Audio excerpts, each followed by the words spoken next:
Cette émission vous est présentée grâce à la participation financière des caisses Desjardins de la Basse-Lièvre et du Cœur des Vallées, qui se distinguent par leur nature coopérative et leur implication au sein de la communauté. Infomag, édition du 17 septembre 2013. Ce soir à l'émission, on revient sur le dossier de Lise Filion qui avait été accusée de tentative d'empoisonnement. On fait le point sur la fusion des caisses populaires de la Basse-Lièvre et du Cœur des Vallées. On parle évidemment élections municipales. Et Hugo Parisien vient nous parler art et culture.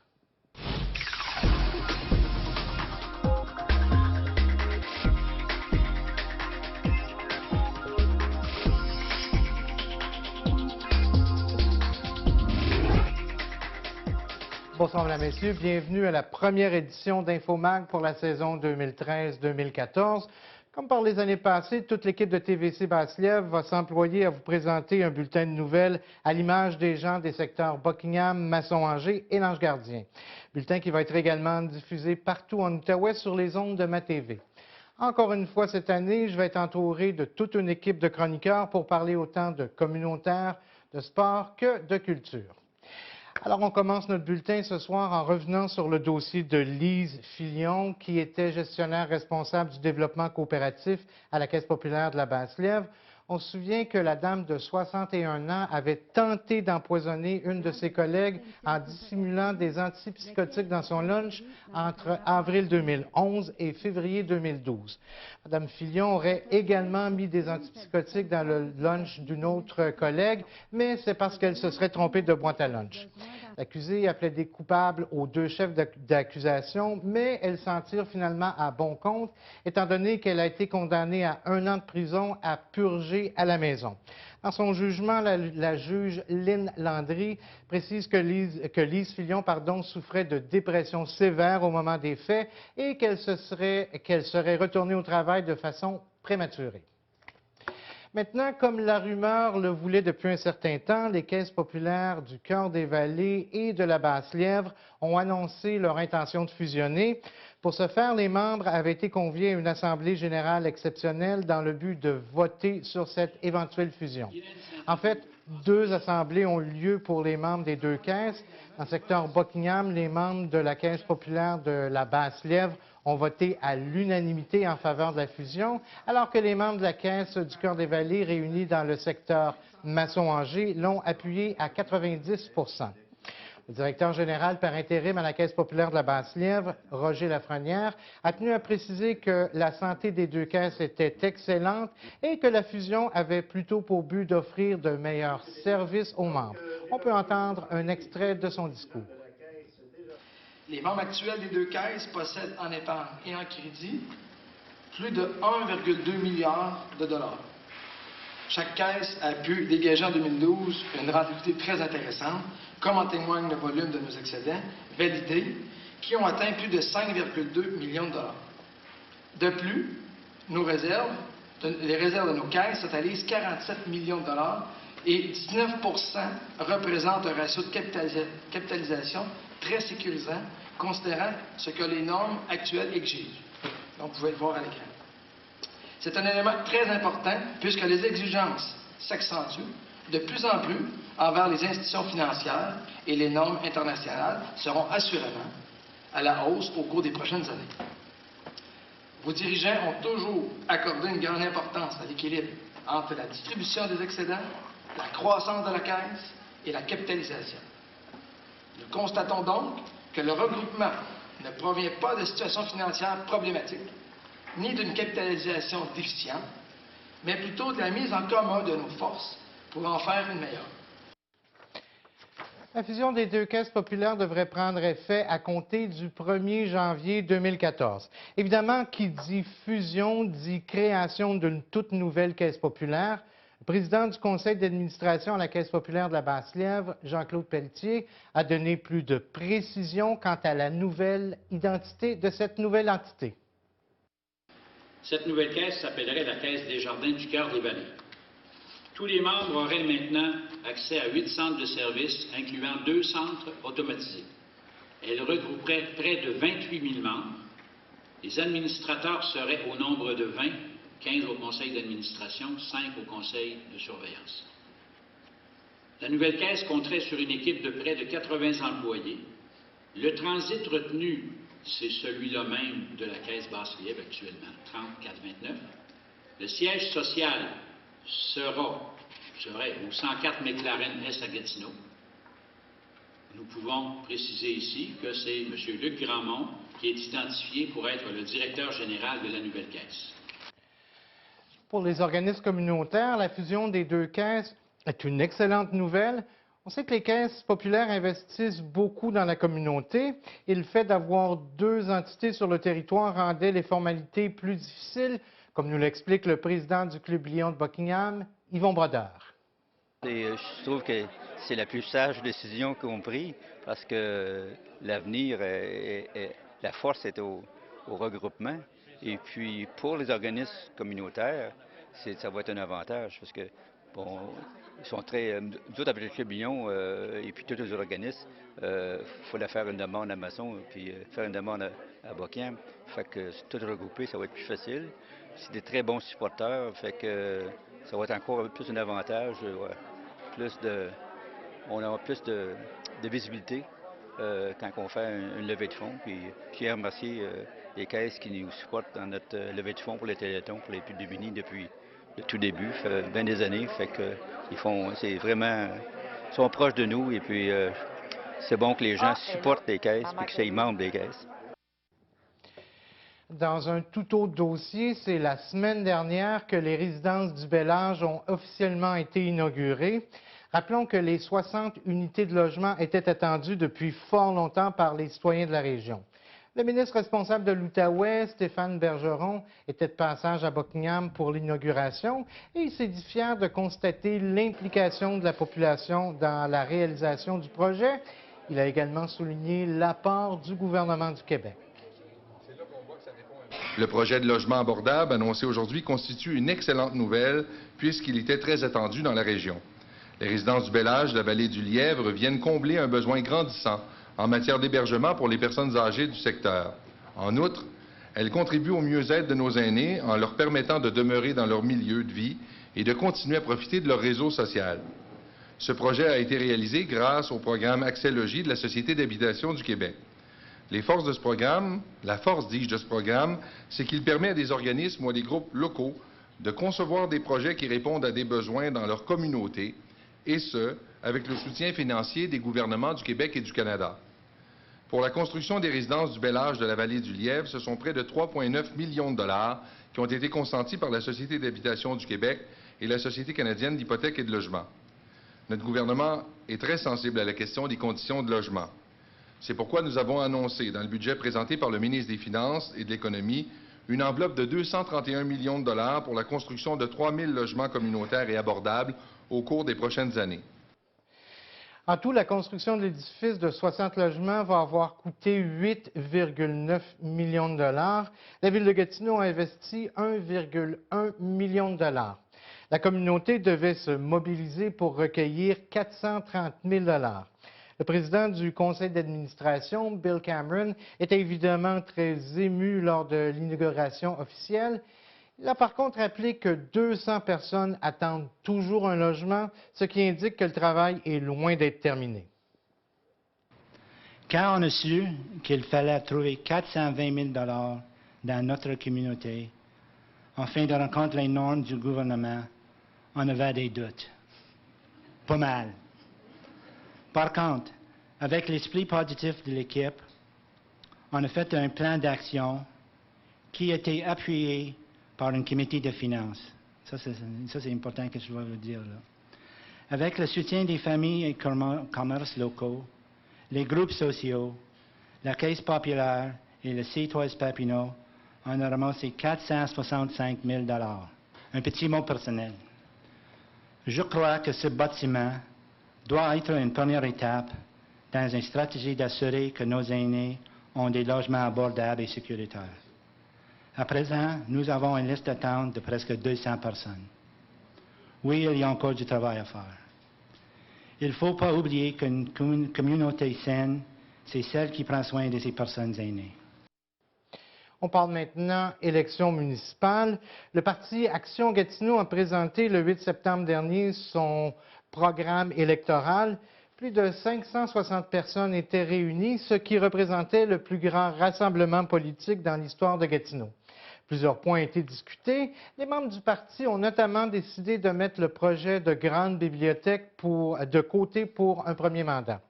Le chef d'Action Gatineau et conseiller de Buckingham, Maxime Pedneau-Jobin, s'est dit très heureux de la rencontre.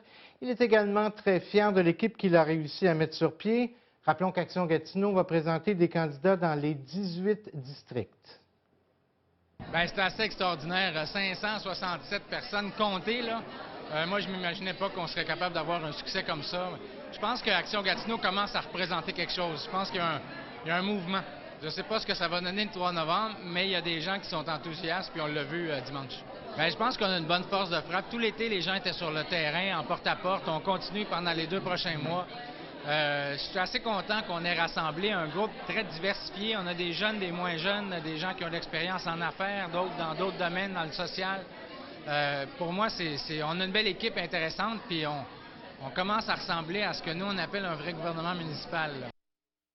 C'est maintenant officiel, il va y avoir au moins 2 candidats qui vont tenter de devenir conseillers dans le secteur Buckingham. On sait depuis quelques semaines que l'homme d'affaires Martin Lajeunesse, qui est copropriétaire du Lala Bistro à Buckingham, va porter les couleurs d'Action Gatineau le 3 novembre prochain. Eh bien, Yann Hébert a annoncé lundi qu'il va être candidat indépendant. M. Hébert, qui était attaché politique d'Alexandre Iraca, a dû remettre sa démission pour se porter candidat. La loi prévoit qu'il ne pourra pas reprendre ses fonctions s'il était défait le 3 novembre. M. Hébert habite dans le quartier depuis 6 ans et il s'est surtout fait connaître dans le monde du hockey puisqu'il a été qu'il est entraîneur depuis de nombreuses années, en plus d'être président du tournoi national de Buckingham. Par ailleurs, TVC Basse-Lièvre a appris en exclusivité qu'un 3e candidat pourrait également se lancer dans la course. En effet, Daniel Lafortune, qui est bien connu dans le milieu, notamment pour avoir enseigné l'art dramatique à l'école secondaire Hormidas-Gamelin, devrait annoncer sa décision d'ici la fin de la semaine. On se rencontre maintenant du côté de l'Ange gardien. Le moins qu'on peut se dire, c'est que la course à la mairie risque d'être très intéressante. Rappelons que le maire actuel, Robert Goulet, a annoncé en août dernier qu'il se représentait dans le but d'obtenir un 2e mandat. Lors de la conférence de presse, il était accompagné de 4 conseillers actuels. Eh bien, la semaine dernière, Jacques Perron a également annoncé qu'il se lançait dans la course. Rappelons qu'en 2009, M. Perron avait livré une chaude lutte à M. Goulet en perdant par à peine 28 votes. Lors de son point de presse, Jacques Perron a longuement critiqué l'administration Goulet, notamment au niveau des dépenses de la municipalité. Il soutient que les élus ont dépensé au-delà de la capacité de payer des citoyens. Il a également beaucoup critiqué l'acquisition de champs boisés par la municipalité. On sait qu'il s'y était opposé au moment où il était conseiller. Jacques Perron soutient que toutes ces accusations sont basées sur des faits. Je veux rencontrer les gens. Ça fait 2 campagnes que je fais, une campagne comme conseiller, une campagne comme au poste de maire. Et honnêtement, c'est ce que j'aime, une des choses que j'aime le plus, parce que là, j'ai un contact direct avec les gens. J'entends toutes sortes de commentaires, très positifs et négatifs. De même, lorsque je vais représenter ces personnes-là, j'ai une connaissance de qu'est-ce qu'il y a sur le terrain, qu'est-ce que les gens pensent dans leur chaumière, qu'est-ce qui est dans leur maison. Comme j'ai dit tantôt, mettre ma grosse face sur un poteau de téléphone. En 2013, j'ai de la misère à croire que les gens vont voter pour un visage plutôt qu'un autre. On va voter pour un programme. Je pense qu'on a évolué depuis le temps. Là, comme on n'est plus dans les années de Duplessis ou ces années-là. Là. Certaines capacités à pouvoir gérer plusieurs projets à la fois, plusieurs dossiers à la fois, et de faire une synergie entre les différents dossiers aussi. Fait que pour moi, gérer la municipalité, comme je disais tantôt, on est très, très bons fonctionnaires. Souvent, ce n'est pas les ressources qu'on a qui est le problème, c'est l'utilisation des ressources. De son côté, Robert Goulet n'a pas mis de temps à réagir aux accusations de son adversaire. Il soutient qu'il ne désire pas s'embarquer dans une campagne de salissage. Il refuse également l'invitation de M. Perron à participer à un débat public. Par ailleurs, en ce qui concerne sa rémunération, M. Goulet a tenu à apporter certaines précisions. Le salaire du maire, c'est fort simple. C'est Un petit peu plus de 30 000 là. C'est 30 000 plus les augmentations du coût de la vie des derniers 3 ans. Là, ça nous mènerait peut-être à 32 000 ou à peu près. Je n'ai pas vérifié, là, mais d'après mes chèques de paie, il n'y a pas eu une grosse différence au fil des ans. Et par rapport aux autres municipalités de la MRC, comment l'Ange Gardien, comment le salaire des élus de l'Ange Gardien se compare? Alors, l'Ange Gardien est l'avant-dernière municipalité en termes de population. Et mon salaire se situe exactement au même rang. Le salaire, le deuxième inférieur, le deuxième plus bas de la MRC. Alors, le maire de l'Ange Gardien ne gagne pas le salaire du maire de Val-des-Monts, par exemple. Loin de là. Eux, c'est une population de 10 000 habitants. M. Perron qui souhaite un débat public pour justement discuter de ce qui a avancé hier. Est-ce que c'est un débat que vous accepteriez, M. Goulet? Non, pas dans les conditions que c'est présenté. M. Perron, ses propos semblent aller vers encore une atmosphère de confrontation et je n'ai pas l'intention d'entrer dans ça. Les citoyens de l'Ange Gardien méritent mieux que ça. Nos fonctionnaires méritent mieux que ça. On va leur économiser cette torture là, de voir deux antagonistes. C'est dépassé ce temps-là où les gens vont essayer de se défaire personnellement, mutuellement, sur la place publique. J'ai aucune espèce d'intérêt. D'ailleurs, j'ai un bilan qui est impeccable et je me sens absolument pas obligé de le défendre de bec et ongle pour faire plaisir à M. Perron. Évidemment, ce sont des campagnes que TVC Basse-Lièvre va suivre de très près. Je vous rappelle par ailleurs que les points de presse de M. Goulet et de M. Perron vont être diffusés en intégralité un peu plus tard cette semaine sur nos ondes.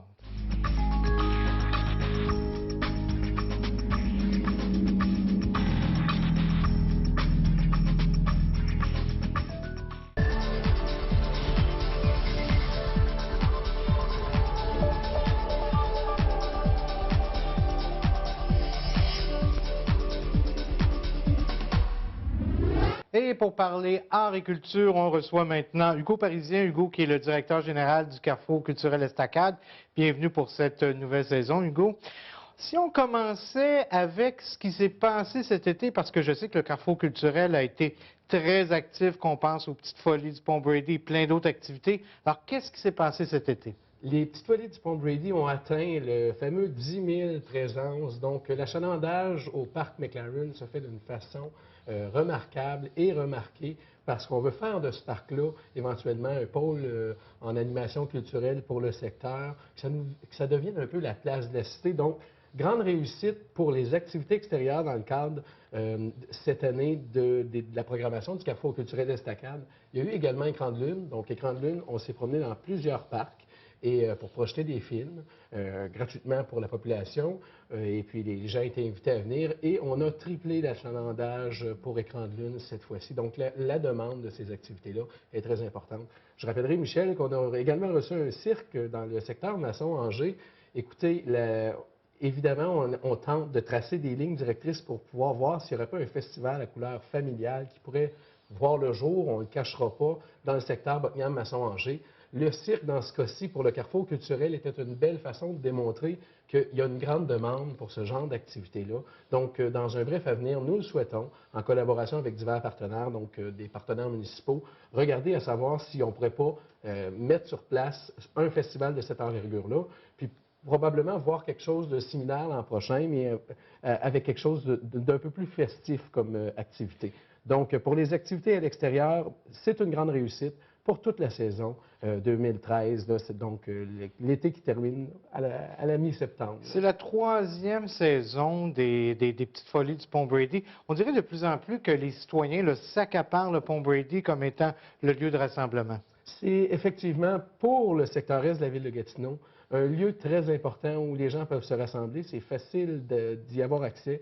De par son emplacement, on a juste à stationner un véhicule dans les parages et on se dirige vers le pont pour bénéficier de ces activités-là. Et quand on pense qu'il n'y a pas d'accès à l'eau, il y a plusieurs éléments à travers ce parc-là qu'on doit corriger. On travaille de pair avec les partenaires municipaux pour faire en sorte que ces dossiers-là avancent pour que le parc soit encore plus accessible et plus accueillant lors des activités. Ceci étant dit, connaissant l'équipe du Carrefour culturel comme je la connais, je suis convaincu que vous ne assoyez pas sur vos lauriers. Il y a une nouvelle saison là, qui est à la veille là, de commencer. On a déjà une petite idée de la programmation au cours des prochains mois.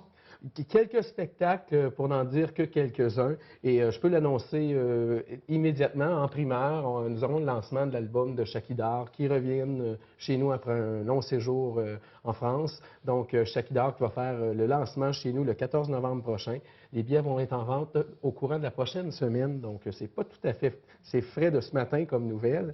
Deuxième chose, on va avoir plusieurs autres spectacles professionnels, dont François Bellefeuille en décembre, le fameux qui fait tant jaser dans les fameux festivals Juste pour rire, Arthur l'Aventurier qui est de retour, qui est un favori des familles d'ici, et on se retrouve également avec les Princesses le 7 décembre, donc tous les personnages de Disney qui sont là, les grands-parents, les parents sont invités à apporter leur enfant, venir voir ce spectacle avec les personnages de Disney qui s'appelle L'Aventure magique, Destination Pôle Nord. Bref, il y aura plusieurs autres éléments qui vont s'attacher à tout ça, mais on commence à voir la couleur familiale et teintée de certains éléments pour la programmation de la prochaine saison du Carrefour. Et le cinéma Brookfield, est-ce que c'est de retour cette année? Est-ce qu'on a déjà une idée des titres qui vont être présentés? Je peux pas m'attarder sur les titres. Par contre, je peux mentionner aux gens qu'il va y avoir une saison comme ça fait longtemps qu'on n'en a pas vu. Les films, actuellement, on a eu une phase qui était, je pourrais dire, un petit peu plus creuse au point de vue du cinéma.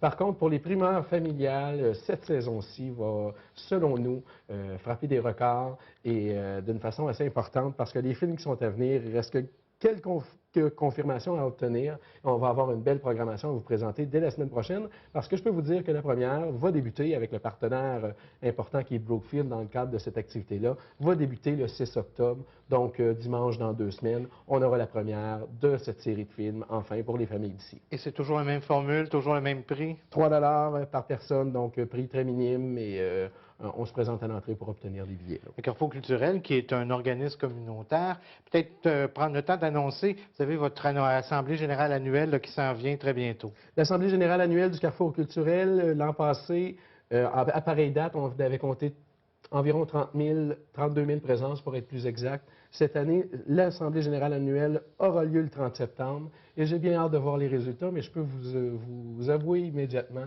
que les chiffres, de par toutes les activités du Carrefour culturel Estacade, ont encore une fois augmenté, preuve qu'il y a un besoin en culture dans le secteur est de la ville de Gatineau. Et qui peut participer justement à cette Assemblée générale-là? Il faut être membre, donc il faut faire partie de la communauté culturelle. Donc les organismes qui présentent des spectacles d'une façon annuelle ou qui desservent la communauté d'une façon culturelle peuvent devenir membres du Carrefour culturel ou toute autre organisation qui présente d'une façon annuelle un événement et qui bénéficie entre autres des services du Carrefour culturel. Et on sait que vous continuez de tenter d'obtenir votre reconnaissance au niveau d'une salle professionnelle. Donc, on va vous souhaiter bonne chance. Merci. On se transporte maintenant du côté de la salle, de l'école secondaire Louis-Joseph Papineau. Un homme qu'on a découvert dans le cadre de l'émission La Voix qui vient faire son tour. Oui, donc Louis-Joseph Papineau, c'est Brian Tyler. Écoutez, il en avait charmé plus qu'un. On l'a vu dans le cadre du festival d'été Buckingham en fête ici, à la soirée avec Jean-Marc Couture. Donc, Brian Tyler sera là. C'est une des voix qui est chaude et puissante actuellement, surtout pour chanter du blues. Et ses salles sont pleines et il est partout au Québec actuellement. La voix, c'est sa partie à laquelle il l'a fait connaître, mais j'ai l'impression qu'on va apprendre à le connaître d'une autre façon. C'est le 28 septembre, dès 20h, et puis il y a un prix pour les étudiants, donc 17 $ pour les étudiants et moins de 12 ans. C'est une invitation à tous, prix régulier, 22 $. Donc, ça se passe à Louis-Joseph Papineau. Voilà. On revient dans notre secteur. On sait qu'il y a 35 ans maintenant, Jacques Brel nous a quittés et il y a quelqu'un qui vient nous présenter un spectacle à son hommage ici dans le secteur. Et qui le fait très bien en passant. Donc, c'est Pierrot Fournier qui chante Brel. C'est le 5 octobre à 20h30 au Café des artistes. Donc, un milieu très approprié pour accepter ce genre de spectacle-là, ce genre de formule-là. Écoutez, on va toucher à tout. À Quand on n'a que l'amour, à voir un ami pleurer, La quête, La chanson des vieux amants. On touche à tout. On dit que Pierrot Fournier redonne vie au tube du Grand Jacques à sa propre façon. Donc, c'est vraiment sa couleur. Il se les approprie. Et puis, il y a plusieurs éloges de son spectacle par diverses critiques journalistiques. C'est intéressant à aller voir. Donc, le 5 octobre, 20h30, au Café des Artistes. Et ce qui est intéressant au Café des Artistes, on le répète souvent, mais c'est la proximité qu'on a avec l'artiste. C'est très chaleureux. On peut manger avant d'aller au spectacle, donc une salle, une soirée... romantique, rustique, c'est très bien comme emplacement. Tout à fait. Théâtre maintenant, le Théâtre de Lille qui nous présente régulièrement des pièces de théâtre. Et jusqu'au 12 octobre, il y a une pièce là, qui est à l'affiche actuellement. Oui, c'est donc jusqu'au 12 octobre, très bien mentionné, c'est La Chatte et le Hibou au Théâtre de Lille. Écoutez, c'est un intellectuel qui se met à regarder ce que fait la voisine et se met à vérifier certains éléments un peu à la Sherlock Holmes et démontre hors de tout doute que, semblerait-il, que c'est une prostituée et demande au propriétaire de mettre fin au contrat de location, j'imagine. Et par la suite, ce qu'on retrouve, c'est que finalement, la dame vient cogner à la porte et le monsieur remarque que ce n'est pas une prostituée, c'est une personne qui tente d'être mannequin et actrice, donc plusieurs côtés humoristiques à l'intérieur de la pièce, c'est à voir et probablement, sans doute, une histoire d'amour qui se développera au fil du temps. Ça se fait au Théâtre de Lille, 26 $, ou tarif aîné et étudiant, évidemment, à rabais. On vous invite sur le réseau ovation.ca pour aller vous chercher des billets. L'Orchestre symphonique qui lance déjà sa 7e saison. Et on a une invitée là, de marque qui vient nous rencontrer. Oui, c'est assez impressionnant pour l'Orchestre symphonique de Gatineau et je vous dirais que l'ensemble des orchestres symphoniques à travers la province et même, bref, on se l'arrache. C'est Marie-Josée Lord qui accompagnera le 21 septembre prochain, donc à noter à l'agenda, les minimalement 57 musiciens. On sait que c'est ce que ça prend pour un orchestre symphonique, donc une soirée assez particulière, riche en émotions. Et écoutez, elle est charismatique, fougueuse, généreuse, passionnée. C'est une personne qui a une base forte en opéra et ça fait des lunes qu'elle chante avec des orchestres. Donc, c'est à ne pas manquer. L'Orchestre symphonique de Gatineau, le 21 septembre. Pour l'information, le ovation.qc.ca. Voilà, alors un rendez-vous pour tout le monde. Et du côté de la Basoche, dans le secteur Elmer, 2 spectacles dont vous voulez nous parler. La Basoche, Mathieu Lippé, qui Le Voyage le 25 septembre, donc le titre Le Voyage, grand gagnant du Festival international de chansons de Grande-Bay, on s'en rappellera en 2011. Et en 2012, souvent on se le rappelle moins, mais quand même, le prix André Fortin, André Dédé Fortin, le vrai nom du prix. Donc, c'est un chanteur, conteur, slammer, connaissant Mathieu Lippé. Il joue avec les mots comme nul autre ne sait le faire. Je dois lui rendre ça. Et ça se passe, c'est tout à fait gratuit en passant. Donc, c'était à aller voir. Ça se passe à la Basoche. Allez le voir, c'est le 25 septembre. Voilà. Et le lendemain, on a un autre spectacle toujours à la même salle, Guy Bélanger. Écoutez, Guy Bélanger et plusieurs collaborations, plusieurs du milieu le connaissent, c'est-à-dire, écoutez, Bob Walsh, B.B. King, on voit la saveur qu'il peut apporter. Donc, Guy Bélanger qui sera là le 26 septembre, dès le lendemain, avec tarification cette fois-ci. Donc, on vous invite pour l'achat de billets au www.ovation.ca. En terminant, Hugo, on a parlé des petites folies du Pont Brady et il y a des choses qui s'en viennent pour célébrer l'Halloween. On a vu déjà là, les décorations dans les magasins. 2 activités dont vous voulez nous parler rapidement. On va certainement y revenir un peu plus tard. Certainement. Donc, Halloween au village, qui, pour sa 3e année, sa 3e édition, qui aura lieu au Parc McLaren, une fois de plus cette année. Donc, c'est le vendredi qui précède l'Halloween. Ça va bien, les enfants sont déjà maquillés et déguisés pour la journée scolaire. Et c'est tout à fait gratuit. On se retrouve au Parc McLaren pour Halloween au village. Et quelque chose de très particulier, on se rappellera que le Carrefour culturel a signé avec la municipalité de Lange-Gardien une entente concernant les petites folies angéloises. Et il y en a une assez particulière qui s'ajoute, ça sera Halloween à Chamboisé. Donc, on verra les 14 maisonnées décorées sous forme de rallye. Donc, ça sera une invitation. Et ça se passe le 31 octobre. Voilà, alors c'est certainement à suivre. Merci beaucoup, Hugo. Alors, c'est ce qui complète notre émission pour aujourd'hui.